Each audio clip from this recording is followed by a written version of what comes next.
What's up, everyone? We spend a lot of time talking about cameras as tools, but with these three, that idea really starts to blur.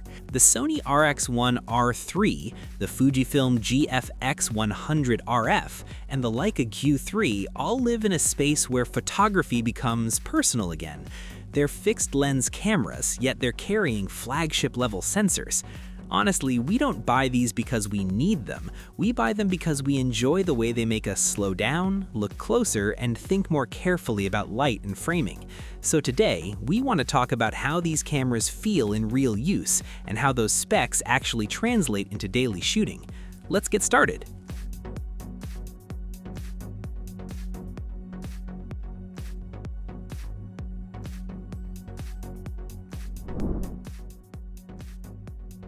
Starting with the feel, the Sony RX1R III surprises us the moment we pick it up.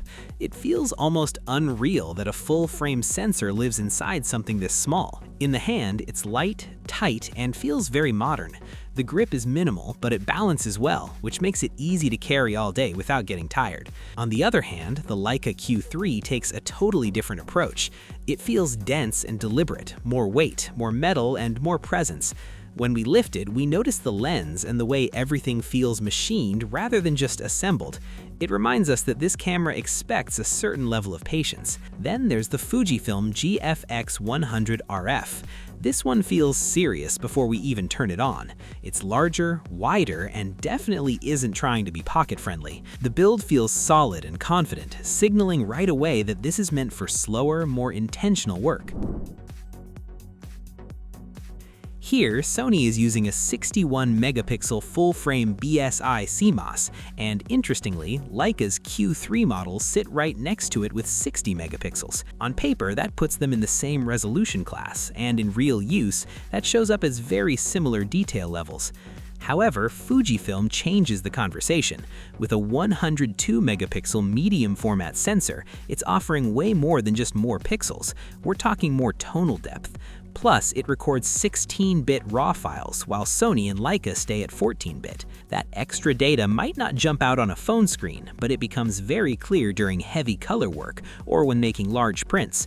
So while Sony and Leica compete on refinement within full frame, Fujifilm steps into a slower, more deliberate image quality lane. All three cameras commit us to a single lens, and that choice shapes how we shoot. Sony locks us into a 35mm f2 Zeiss lens, which feels very intentional.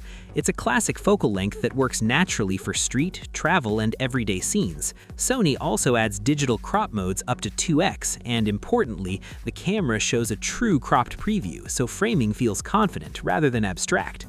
The Leica Q3 comes in two flavors, and this matters more than it sounds. The standard Q3 uses a 28mm f1.7 Sumilux lens, wide, immersive, and expressive. On the other hand, the Leica Q3 shifts the entire experience. That 43mm f2 lens feels tighter, more intimate, and closer to how many of us see portraits. Meanwhile, the Fujifilm also lands at a 28mm equivalent field of view, but with an f4 aperture. This tells us everything about its intent. It's not chasing shallow depth, it's chasing absolute clarity across the frame. Now let's talk about speed. Sony clearly leads in responsiveness. With up to 15 frames per second in modern subject detection, it feels quick and reliable. IAF works well, and focus locks without hesitation, making it the easiest camera here for spontaneous moments. Leica takes a calmer route. The Q3 models can hit 15 FPS electronically, but the autofocus behavior feels more measured. It's accurate, but it encourages single, deliberate shots rather than long bursts. Fujifilm sits even further on that deliberate end. At 6 FPS, it's capable, but it clearly favors composed photography. As the speed decreases, our intentionality increases, and that pattern stays consistent across all three.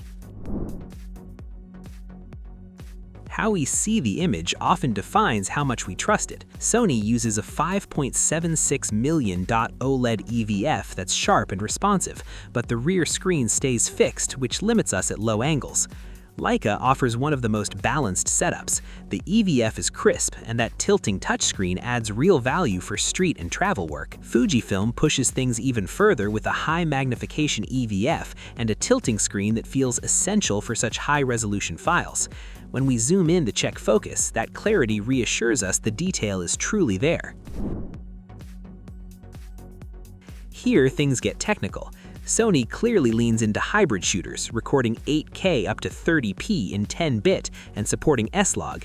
It feels like a compact cinema tool disguised as a stills camera.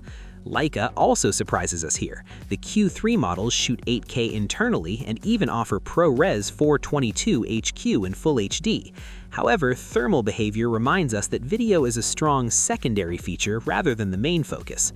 Fujifilm delivers robust options too, but that medium format sensor means rolling shutter and file sizes require some serious planning. Sony struggles the most here, getting roughly 270 shots per charge, so battery swaps become part of the routine.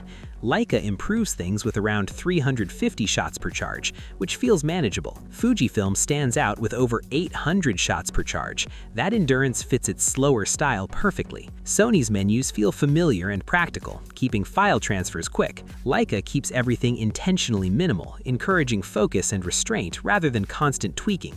Fujifilm takes a different path, offering a deep feature set with film simulations and aspect ratio tools that invite creative play, though it does come with a bit of a learning curve. When we connect everything, the picture becomes clear. The Sony RX1R III suits those of us who want speed, compact size, and modern AF. It's the most practical daily companion. The Leica Q3 plays a different role. The 28mm is great for environmental storytelling, while the Q3 is for those intimate, subject-driven frames. Meanwhile, the Fujifilm sits at the slower end, rewarding photographers who like to plan their shots and care deeply about print quality. In the end, none of these cameras are about need. They're about preference, rhythm, and how we like to shoot. Specs matter, but flow matters more. That's all for today. Thanks for watching. Share your thoughts in the comments, and if you found this helpful, give it a like and subscribe for more.